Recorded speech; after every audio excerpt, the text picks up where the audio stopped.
Pronto.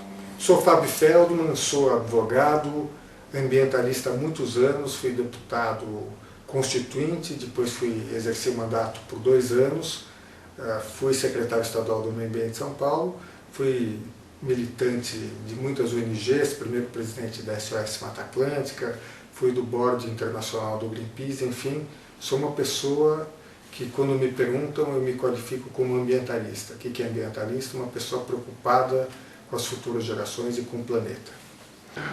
Bom, Fábio, obrigado aí por ter aceitado falar aí nessa minha proposta aí, desse vídeo que eu estou fazendo. Eu tenho algumas perguntas para te fazer, que na sua experiência provavelmente você vai saber dizer, ou pelo menos dar algumas pistas para a gente se isso é plausível ou não. Alguns dos argumentos que o pessoal tem utilizado, o pessoal que nega o aquecimento global tem utilizado, né, é da ideia de que tem uma conspiração mundial para que o aquecimento global seja provado. Eles precisariam ter uma boa justificativa de por que as pessoas estão aceitando o aquecimento global, né, os cientistas, né? E eles dizem que os cientistas estão sendo subornados por alguém, sei lá o quê, porque é do interesse dos países desenvolvidos que nós não nos desenvolvamos. Então, que Brasil, África, enfim, Extremo Oriente, que eles não se desenvolvam de forma de industrialização e tal. E aí seria uma estratégia dos países ricos de pedir, sabe, de fazer com que exista aquecimento global para que eles não se desenvolvam. Você acha que essa ideia tem algum tipo ela procede de alguma forma, tem alguma base ou alguma pista que possa dizer que ela seja verdadeira ou não? Olha, essa discussão ela já vem há praticamente 30 anos, ou aliás mais de 30 anos. Quando houve a primeira grande conferência em 72, em Estocolmo, quer dizer, alguns países, inclusive o Brasil ainda, disseram exatamente isso. Olha, quer dizer, há uma conspiração contra o crescimento e desenvolvimento de países como o Brasil, China e Índia. Isso há praticamente 40 anos atrás. E esses argumentos vão e voltam. Quer dizer, só que o que mudou de lá para cá, nesses últimos 40 anos, é que a comunidade científica, que estava menos envolvida na discussão desses grandes temas globais, acabou se envolvendo e cada vez mais ela confirma a tese do impacto da humanidade sobre o planeta. Ou seja, quer dizer, você tem um fator que não é político, que aliás ele não é político em si, à medida em que a ciência tem o seu próprio escrutínio, que é o método científico, que é levantar a hipótese, que é confirmar ou desmentir a hipótese, quer dizer, e isso, na minha opinião, quer dizer, é um grande argumento que nós temos contra a tese da conspiração.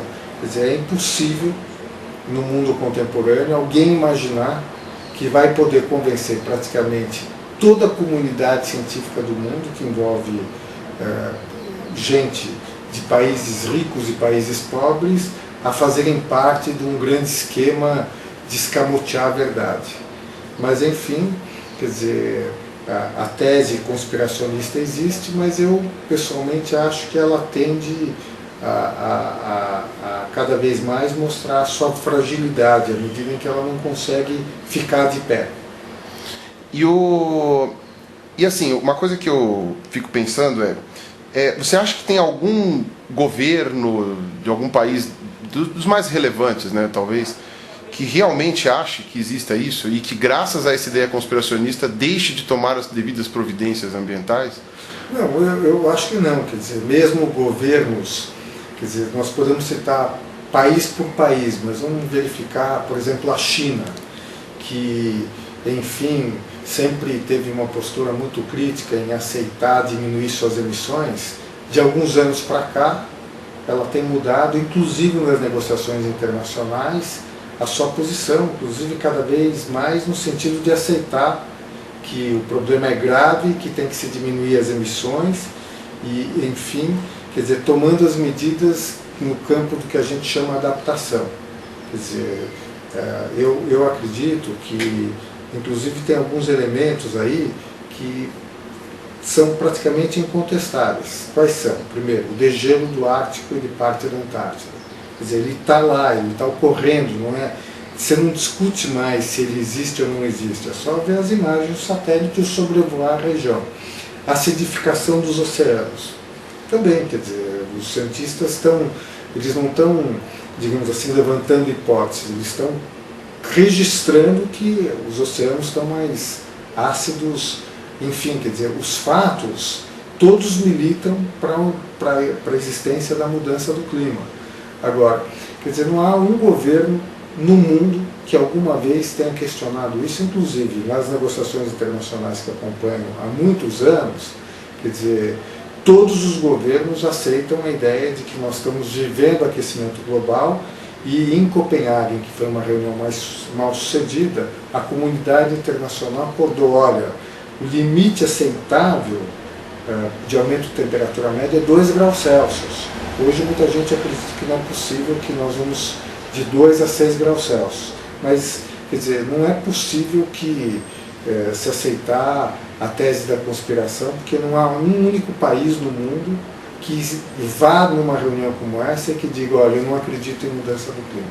O que há controvérsia é que medidas têm que ser tomadas para reduzir as emissões. E quando você caminha nessa discussão, óbvio que muitos interesses estão sendo afetados. Quer dizer, aliás, nem os países árabes, produtores de petróleo, negam o aquecimento global. Você não vê, pode ver, acompanhar toda a discussão de negociação do clima, verificar se em algum momento algum país questionou a mudança do clima do ponto de vista científico. Portanto, quer dizer, os fatos estão aí.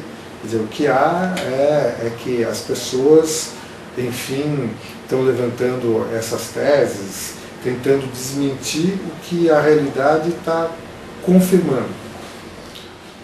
Uma coisa bem preocupante, inclusive, né? Acho que os países árabes até eles iam se dar mais, eles são os que mais vão se dar mal se aumentar a temperatura, né? Porque eles já são tão quentes, né? Imagina a sobrevivência lá. Quer dizer, quer dizer, eu não vejo, quer dizer, com toda honestidade, quer dizer, alguém que justifique com seriedade, inclusive do ponto de vista científico ou mesmo político, a inexistência da mudança do clima. Ao contrário, você vê que alguns cientistas que até recentemente eram céticos, que depois de medições começaram a acreditar em mudança do clima.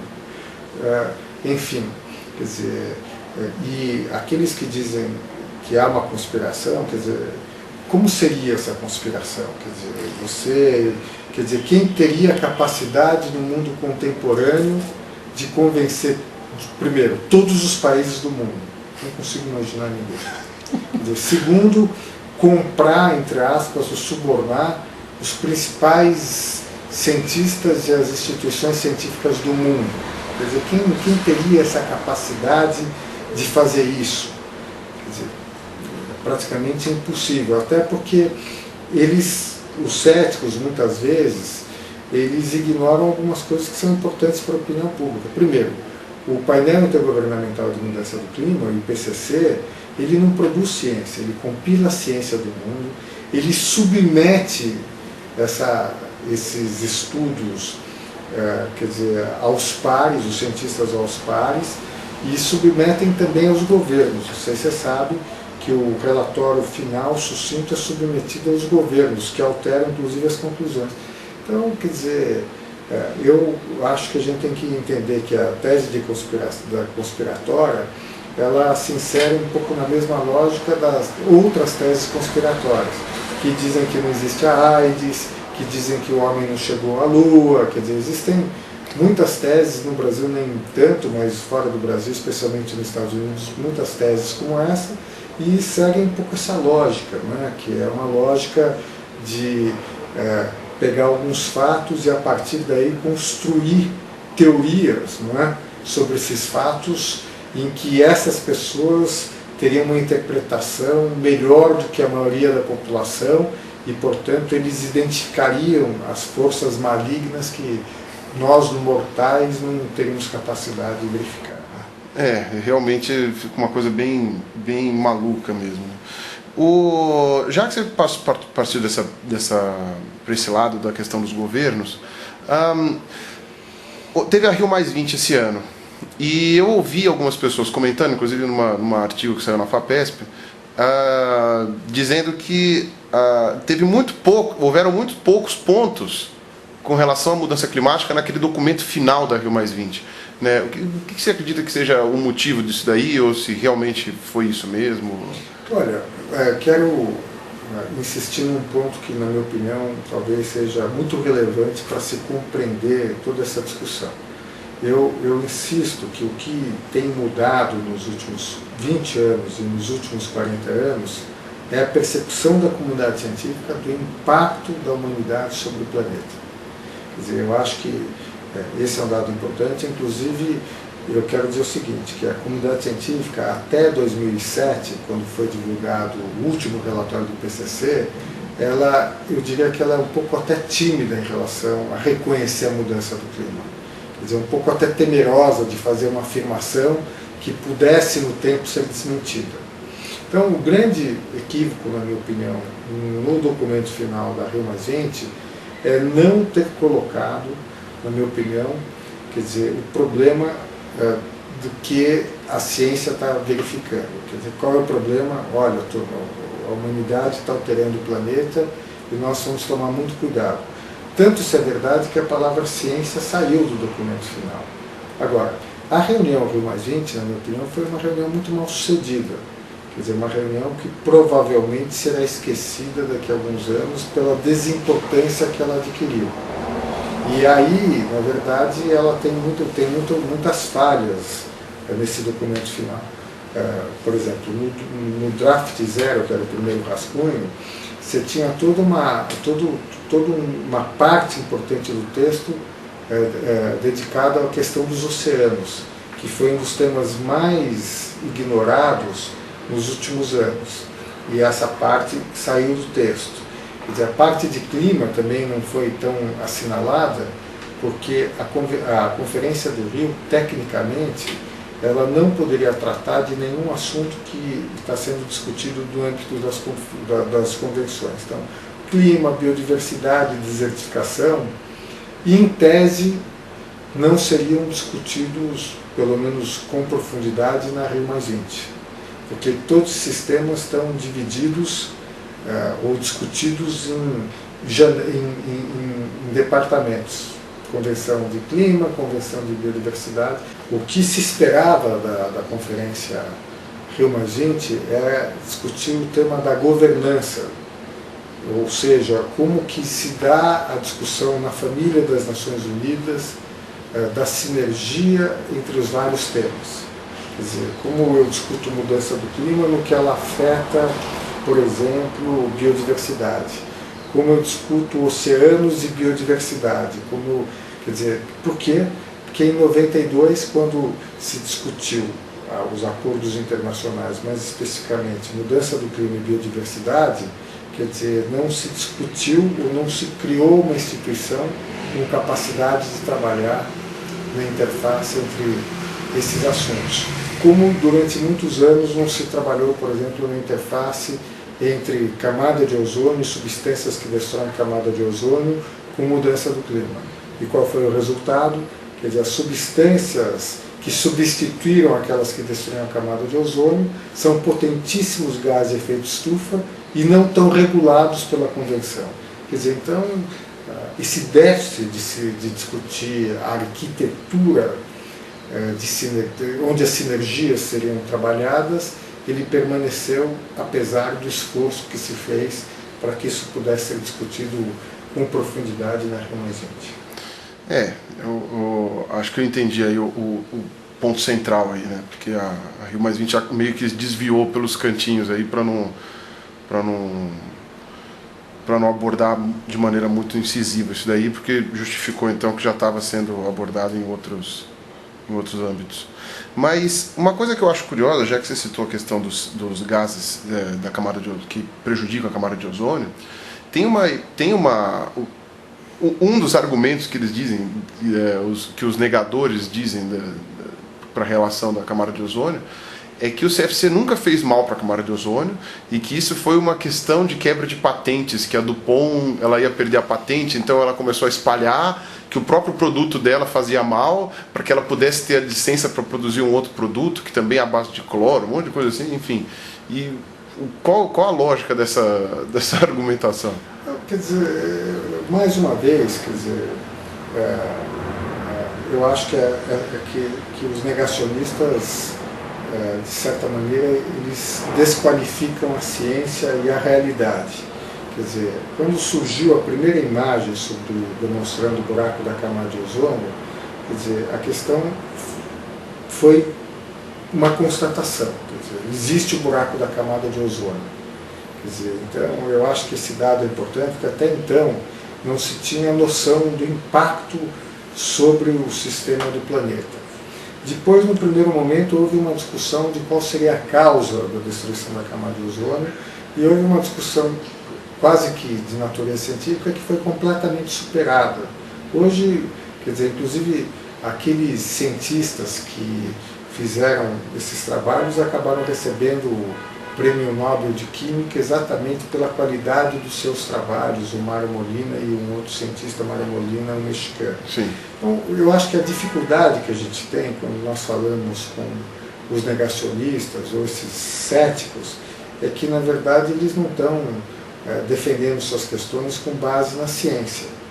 Eles têm opiniões mais do que qualquer outra coisa, e com base nas suas opiniões eles acabam, eu quero insistir, desqualificando o trabalho científico que existe de várias instituições, no caso do IPCC, ou de muitas universidades no mundo, mesmo no Brasil. Quer dizer, no Brasil, quer dizer, quem são os céticos? Quer dizer, qual é a qualificação que eles têm para discutir isso? Eles são pessoas que são respeitadas no mundo acadêmico. E também uma questão, quer dizer, eu vejo alguns céticos dizendo: meus trabalhos são censurados, eu tento publicar meus trabalhos e não consigo. Olha, e eles fazem referência basicamente às grandes revistas científicas internacionais, a Science e a Nature. Inclusive, eles dão uma de Galileu moderno, né? Eles falam: estou sendo, a Santa Inquisição está atrás de mim. Basicamente o seguinte: você mandou um artigo para a revista Science, ela não publicou o seu artigo, então você me permite perguntar para a revista Science, a Nature: escuta, vocês receberam um artigo de fulano? Quer dizer, por que o artigo de fulano foi rejeitado? Porque essas revistas têm procedimentos conhecidos, entendeu? Que é a análise pelos pares e assim por diante. Ou mesmo argumentos: eu tento financiamento para meus projetos e não obtenho financiamento para os mesmos. Me mostra. Quer dizer, eu tentei fazer obter uma verba e não consegui. Aonde? Qual é o nome da instituição? Quer dizer, eu acho que eles navegam, quer dizer, num ambiente em que a opinião pública, de certa maneira, ela está um pouco dividida, ou mais do que dividida, ela tem dificuldade de compreender essas questões. Deixa eu tentar explicar isso. Questão de mudança do clima, ou mesmo de questão de camada de ozônio, são questões extremamente complexas. Quer dizer, muitas vezes ou qualquer outra pessoa vai participar de um debate e a gente reduz a questão a uma linearidade que não existe. São questões difíceis, são questões complexas, e são questões que a ciência, inclusive, está começando a compreender agora. Você pega os primeiros modelos da década de 90, os modelos eram extremamente precários, eles se sofisticaram nos últimos 20 anos. Então você tem, quer dizer, temas que são complexos, que não são sistemas lineares. Quer dizer, que a informação que existe no mundo é relativamente pequena, mesmo a informação de temperatura de 200 anos atrás. Quantos anos existe o termômetro no mundo? Quer dizer, o termômetro de 200 anos atrás, com que precisão ele media a temperatura. Então, você tem uma série de fatores que, na minha opinião, eles dificultam a compreensão das pessoas. Eu falo por mim mesmo, quer dizer, eu sou advogado, eu tenho uma formação de ciências humanas, e ainda que eu seja um leitor muito interessado em ler as revistas científicas, eu confesso aqui com toda humildade que muitas vezes eu tenho a maior dificuldade de compreender alguns artigos científicos. Eu também. Porque meu conhecimento de química, de física, de bioquímica, enfim, é um conhecimento muito limitado. Então imagina para as pessoas que estão sendo bombardeadas cada dia com mais informações. Quer dizer, essas pessoas têm muita dificuldade. Quer dizer, e inclusive que se justifica até do ponto de vista psicológico.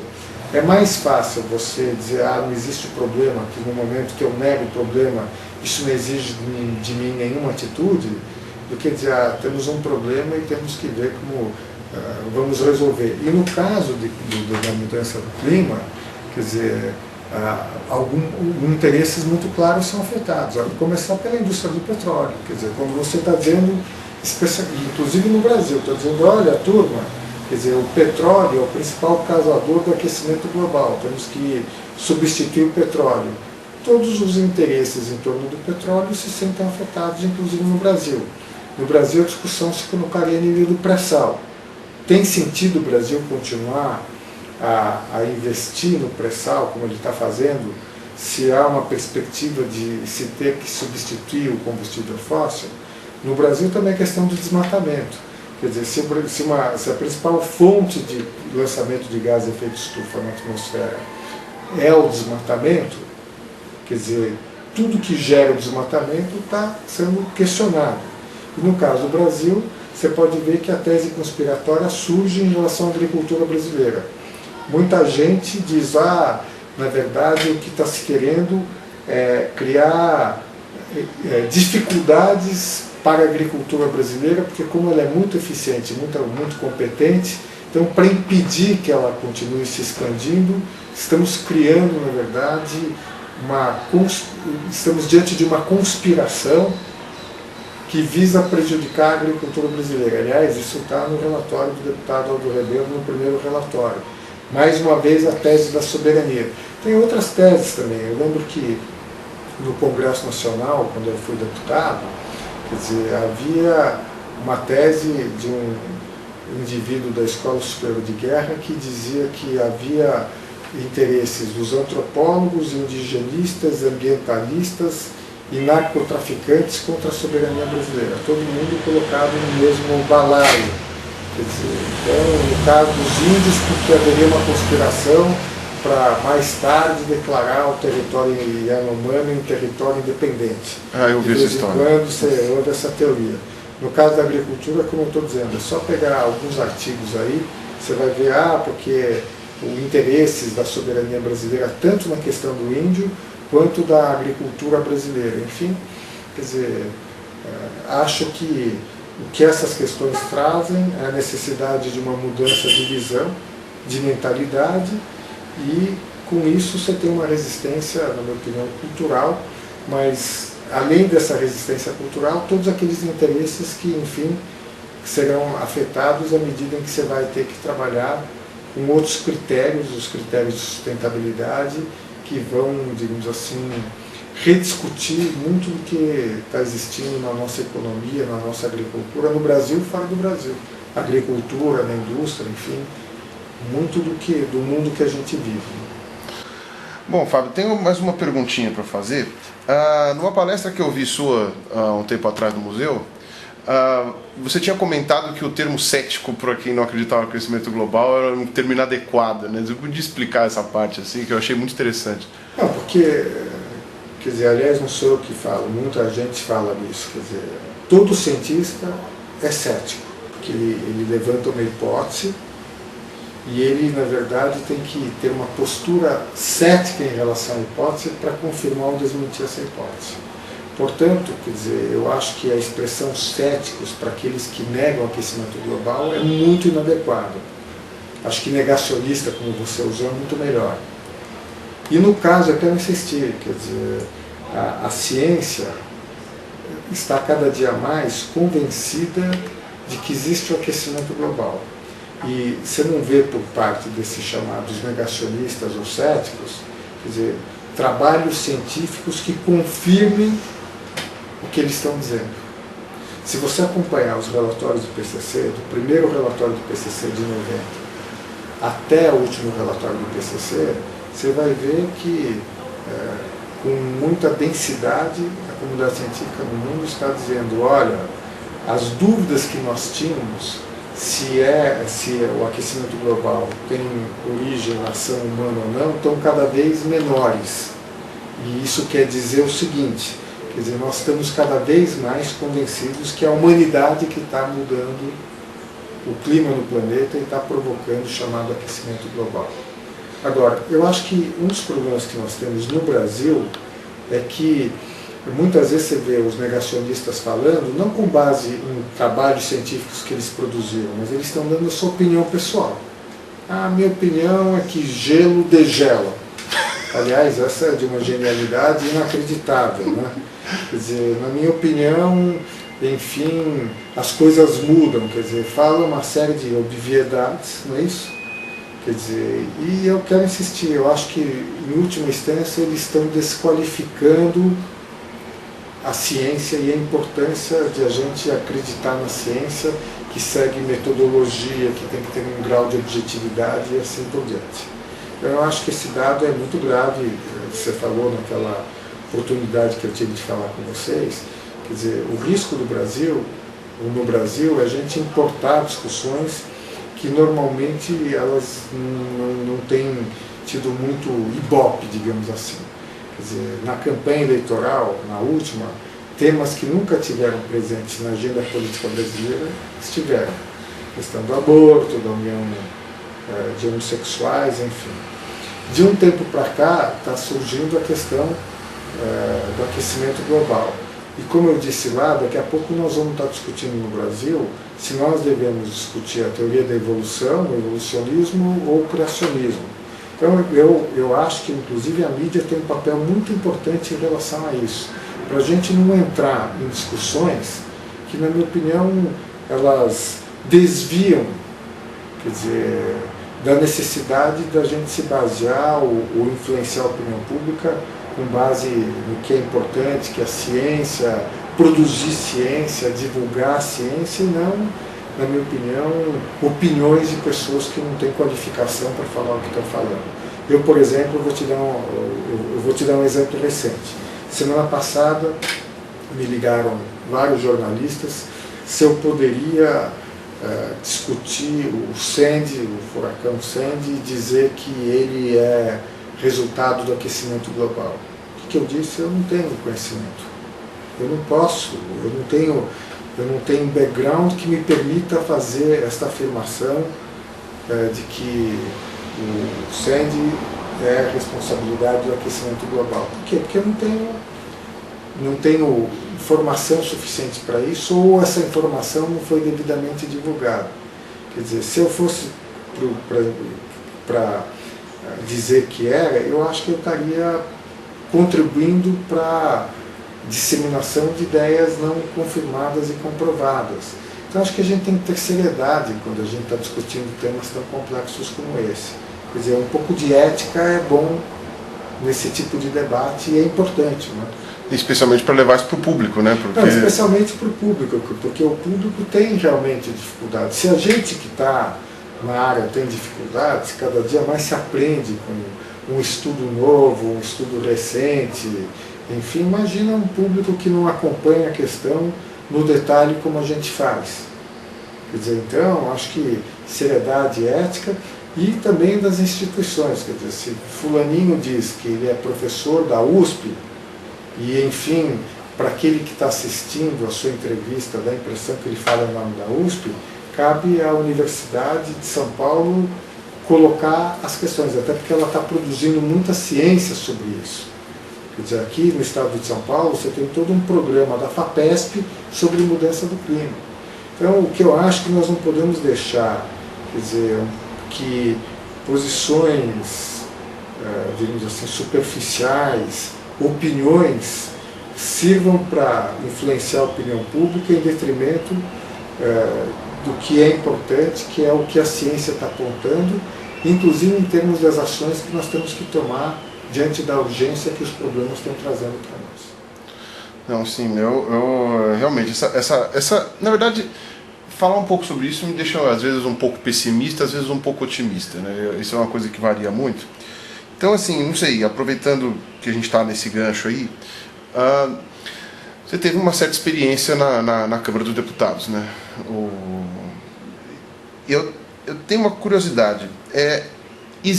Qual é o grau de interesse real da política brasileira, por exemplo, na questão ambiental?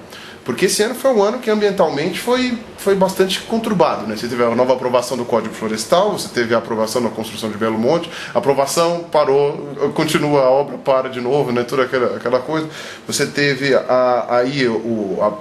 pelo menos algumas etapas sendo cumpridas para a construção de mais hidroelétricas na Amazônia. Você teve essa questão de discussão, teve a Rio+20, em que houve também essa discussão do aquecimento global.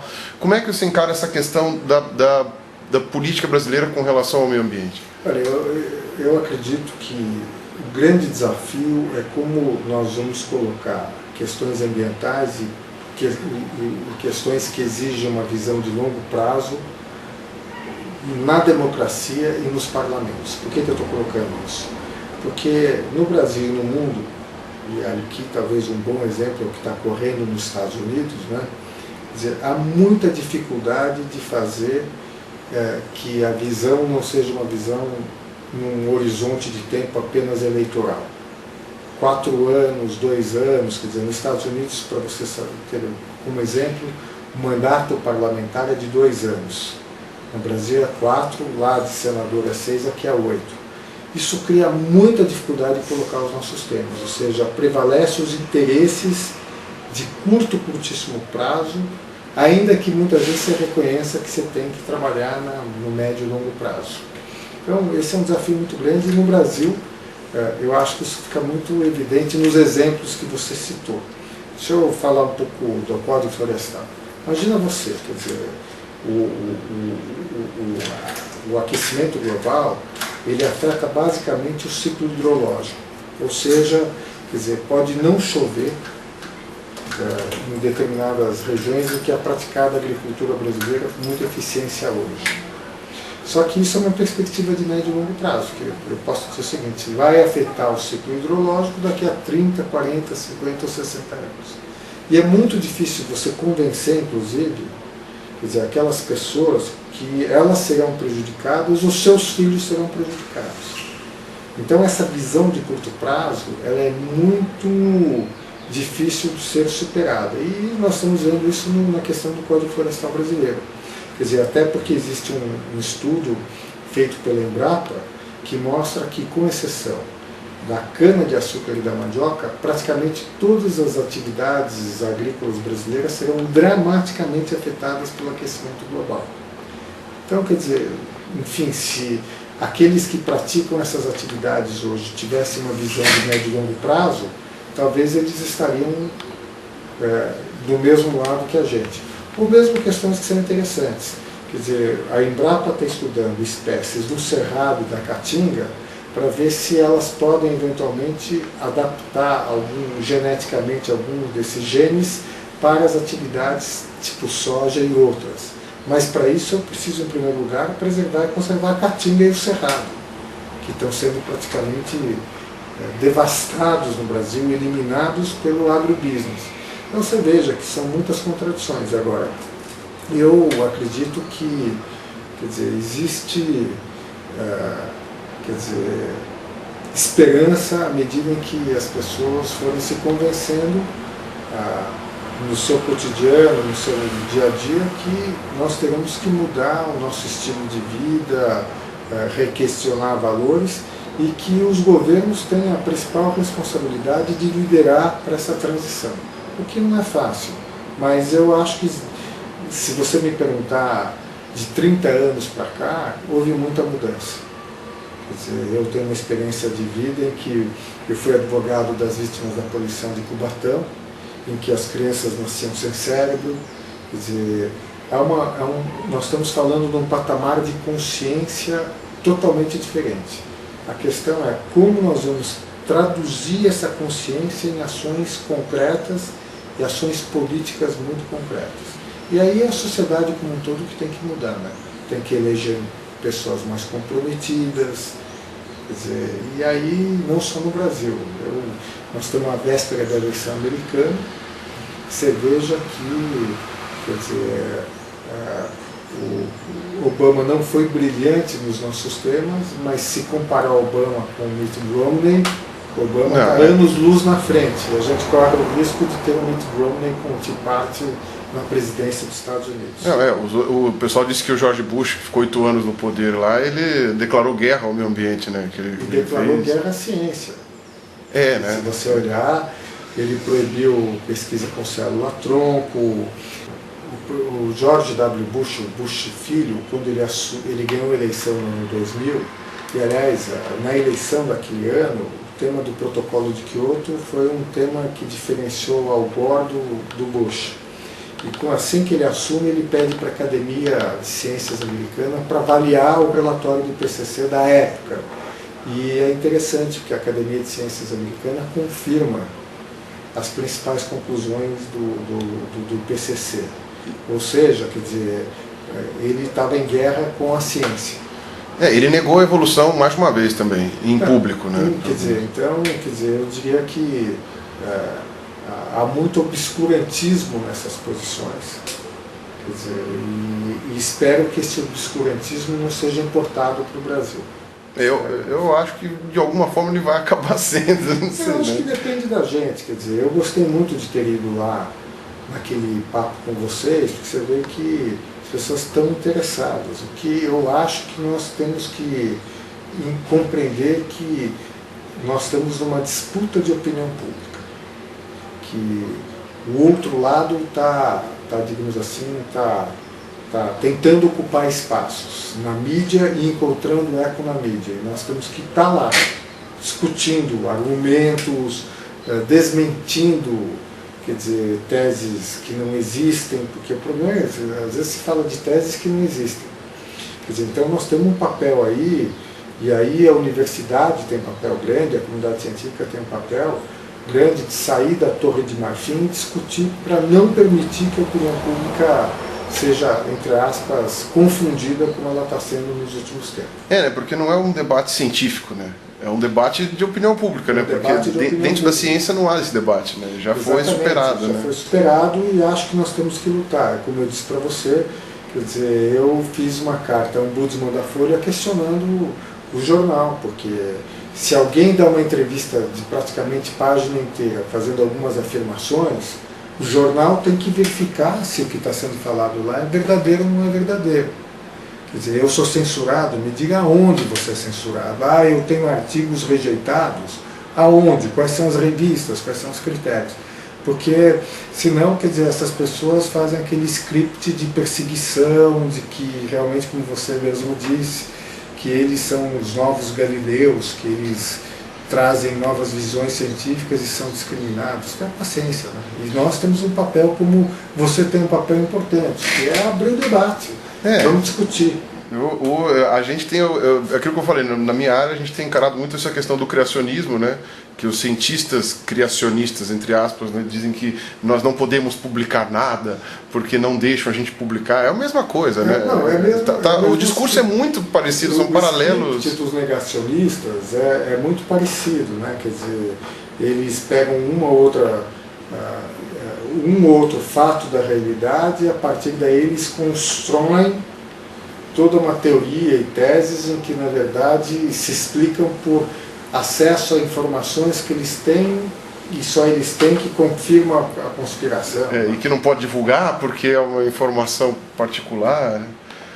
É incrível, os paralelos que eu vejo dos dois assim são sempre muito parecidos, assim, tipo, primeiro desqualificar a teoria vigente dizendo que é só uma teoria, não tem confirmação, não tem, não sei o quê. Depois é dizer que eles são os coitados porque não conseguem espaço para discutir as ideias deles. E aproveitar também da complexidade do que essas questões, a complexidade que fazem parte dessas discussões que nós estamos tendo, né? Quer dizer, ninguém é dono da verdade, ninguém tem uma explicação para o mundo que a gente vive, de modo que possa explicar tudo. Aliás, o objetivo da ciência é exatamente esse, né?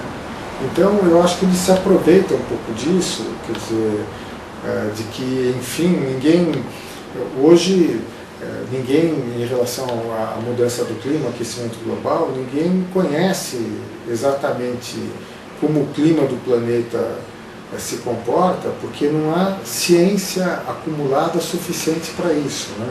Quer dizer, eu já me referi aqui, Quer dizer, os estudos de 20 anos atrás são estudos que são relativamente baseados em modelos muito precários, que estão sendo aprimorados a cada dia. Quer dizer, então eles se aproveitam um pouco, na minha opinião, quer dizer, da deficiência de acumulação de dados ou da explicação desses mesmos para, na verdade, justificar suas teorias, que são opiniões, não são teorias, são opiniões. Bom, então eu queria fazer só mais uma última pergunta. Qual que você acha que é o objetivo desse pessoal que nega o aquecimento global, assim, no sentido assim, eles têm algum motivo para estarem fazendo isso? Você falou que é uma opinião, não é baseado em evidências científicas, né? O que eu tenho corroborado, inclusive nas outras entrevistas que eu fiz. Mas eu gostaria de saber o que você acha que é o objetivo deles. Aí eu vou fazer uma distinção. Acho que no caso dos céticos fora do Brasil, especialmente nos Estados Unidos, eu acho que em muitos casos eles estão, digamos assim, sendo financiados ou pela indústria do petróleo por aqueles interesses que se consideram afetados pelo reconhecimento da mudança do clima. Quer dizer, isso que eu estou falando é muito fácil de verificar. Quem financia aqui pesquisas é um pouco o que aconteceu durante muitos anos com a indústria do tabaco.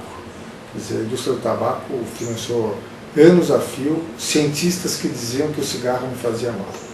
Isso fora do Brasil. No caso do Brasil, eu não vejo dessa maneira. Eu acho que no caso do Brasil é muito mais gente que está tendo oportunidade de aparecer e que está tendo, como você mesmo falou, seus 5 minutos de fama.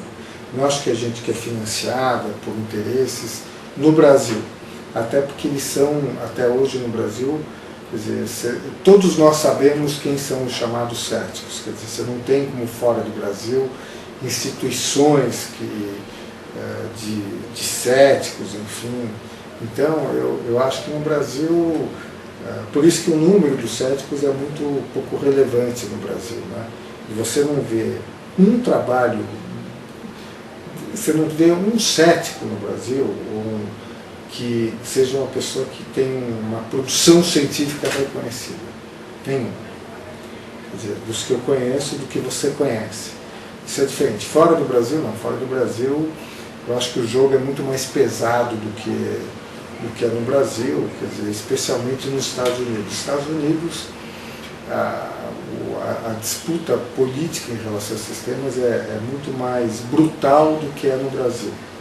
Inclusive, recentemente saiu um livro sobre Exxon, quer dizer, a força que a Exxon tem no governo americano na definição de política externa americana. Então, fora do Brasil, quando se trata de petróleo, se trata de política externa, geopolítica, que é o debate que ocorreu nos Estados Unidos recentemente entre o Romney e o Obama, que era um debate só sobre política externa. Isso influencia claramente a política interna e as dificuldades que você tem no Congresso americano de aprovar qualquer legislação sobre isso. No Brasil nós não vivemos isso. No Brasil nós temos uma política nacional de mudança do clima, que gerou resistência. Aqui em São Paulo, uma política estadual de mudança do clima que gerou muita resistência, porque fixou metas muito objetivas, mas eu acho que são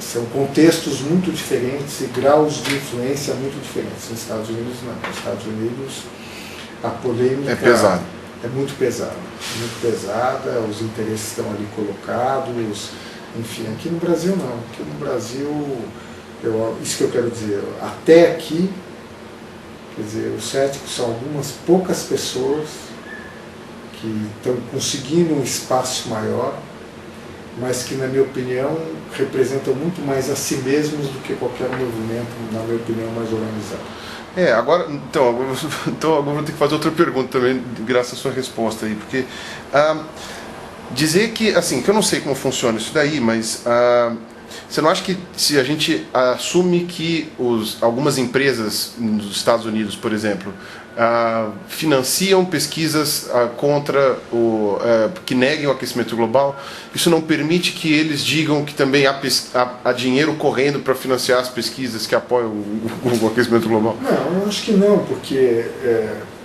quer dizer, aqui no Brasil, você vai ver que quem financia pesquisa em ciência no Brasil de maneira geral é o governo, o poder público, que é CNPq, aqui em São Paulo a FAPESP. Então, quer dizer, a FAPESP tem um grande programa de mudança do clima. Então, quer dizer, dentro da tua pergunta, quer dizer, qual seria o interesse da FAPESP em financiar a ciência sobre mudança do clima?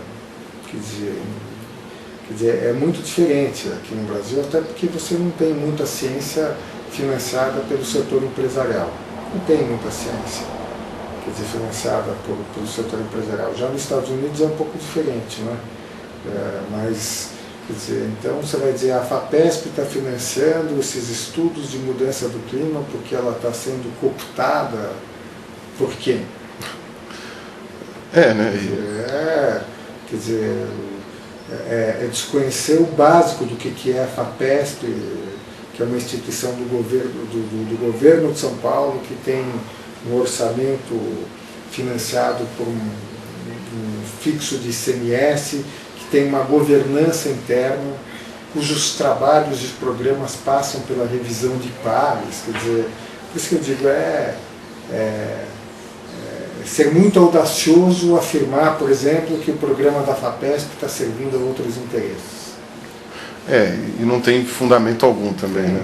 Não tem como, né? É como o IPCC, é só estudar um pouco o modelo do IPCC que vai se verificar que não tem como você influenciar algum trabalho científico a ponto de dizer que todos eles estão cooptados por outros interesses, os interesses de outros países. Então, e já só para finalizar então esse assunto, né, é muito comum os negadores comentarem que, quer dizer, agora está comum, né? Eles comentarem que todas as políticas de sustentabilidade, na verdade, são uma palhaçada, que elas não funcionam, que na verdade elas são um jeito de arrancar dinheiro das pessoas, e que isso é uma maneira de você aumentar imposto, ou de você dificultar a produção, ou de dificultar o desenvolvimento, e que você tem muitos exageros, e que é um alarmismo muito grande, né? Como é que se encara essa questão de dizer que há um alarmismo? Eu acho que parte da premissa é que cada um de nós é estúpido o suficiente para ser, quer dizer, essa afirmação, ela, em outras palavras, ela diz o seguinte: todo mundo é estúpido, todo mundo se deixa ludibriar pelo papo da sustentabilidade. Isso, cada um de nós como indivíduo, como consumidor, como cidadão, todos os governantes, ou a maior parte dos governantes, e todo o setor empresarial, quer dizer, eu diria que é tão primário esse argumento, né, que ele não se sustenta, porque ele parte da premissa que eles que estão afirmando isso, eles são melhores do que todos nós, porque eles conseguem, digamos assim, verificar a conspiração, os interesses, e que todo o resto não passa de gente que está sendo utilizada e manipulada com uma simplicidade atroz. Isso não se sustenta. Quer dizer, entre nós, quer dizer, o papo de sustentabilidade é um papo que caminha no mundo há 40, 20 anos, e que está sendo praticado com dificuldades muito grandes. Quer dizer, isso parte da premissa que o mundo que nós estamos na direção da sustentabilidade, que não é um problema, ao contrário, nós temos mais sustentabilidade do que existe. Agora, eu acho que é uma conversa tão nonsense que é difícil até de contestar, mas ela é prepotente e arrogante, porque ela presume que todos nós estamos sendo enganados, com exceção dessas pessoas, porque elas têm mais conhecimento, mais acesso à informação, ou eventualmente são mais inteligentes e, portanto, superiores a todos nós. Não faz muito sentido. Mas você acha que existe algum alarmismo ambiental, não? No sentido assim de que um exagero de dizer que... Olha, eu acho que é o contrário. Eu acho que, infelizmente, quer dizer, a realidade está se verificando muito mais dramática do ponto de vista ambiental do que se supunha há alguns anos atrás. Mais uma vez, eu me amparo na ciência. Quer dizer, A ciência está cada dia mais colocando as evidências da urgência do problema e a necessidade de agir, não o contrário. Aliás, seria até bom que fosse o contrário, né? Se houvesse alarmismo, dizer, o que falaram 20 anos atrás não se confirmou, não é nada disso, é que aí eu volto para a questão, inclusive, entre aspas, da ignorância da humanidade em relação ao planeta, a como funciona a natureza. Ela é muito mais complexa, muito mais sofisticada, o nosso conhecimento é muito pequeno em relação a tudo isso. E aí, enfim, quer dizer, nós não conhecemos, e como nós não conhecemos, nós temos que investir para conhecermos melhores. Só que até aqui, eu quero insistir, as evidências são extremamente dramáticas. Eu perguntei isso também porque o James Lovelock comentou esses dias aí que ele exagerou, né, 20 anos atrás, né, por isso que muita gente tem usado. Lovelock, eu acho que ele teve a sua contribuição fundamental, mas ele, enfim, ele alguns anos atrás, ele deu algumas declarações dizendo, olha, o movimento ambientalista se equivocou porque ao invés de combater o aquecimento, ao invés de combater o combustível fóssil, combateu o nuclear. Quer dizer, agora nós tivemos recentemente o acidente de Fukushima que demonstrou que a insegurança da indústria nuclear no mundo, porque os japoneses, escuta, os japoneses têm uma cultura, uma tradição de seriedade que todos nós conhecemos. Então, eu acho que o James Lovelock, ele, de certa maneira, ele muitas vezes ele tem certos exageros, que eu acho que talvez haja um equívoco por parte do ambientalismo, é que não dá para você prever no tempo os acontecimentos. Quer dizer, não dá para te dizer, olha, vai acontecer tantas tragédias e dar o calendário. Agora, todas as evidências são muito graves. Você pega o Katrina nos Estados Unidos, você pega o Catarina no Brasil, você pega o recente episódio que ocorreu do Sandy, quer dizer, não estou dizendo que o Sandy é aquecimento global, mas a frequência de desastres naturais é muito maior. Eu acho que a postura tem que ser de humildade e de esforço em tentar saber o que está acontecendo. Eu, pessoalmente, quer dizer, eu acho que se a ciência dissesse, olha, não é a humanidade que está causando aquecimento global, talvez até fosse positivo, porque não exigiria as mudanças que nós temos que fazer num espaço de tempo muito curto. Quer dizer, o motivo de angústia é que o que a ciência está dizendo é o seguinte, olha pessoal, tem que agir agora, não tem mais tempo. E a gente não vê a ação ocorrer. A gente vê muita resistência, muita dificuldade. E eu acho que isso que é angustiante. Se a ciência dissesse, olha, não há mais nada a ser feito, talvez fosse até mais cômodo e mais confortável, mas infelizmente não é isso. Tá certo então.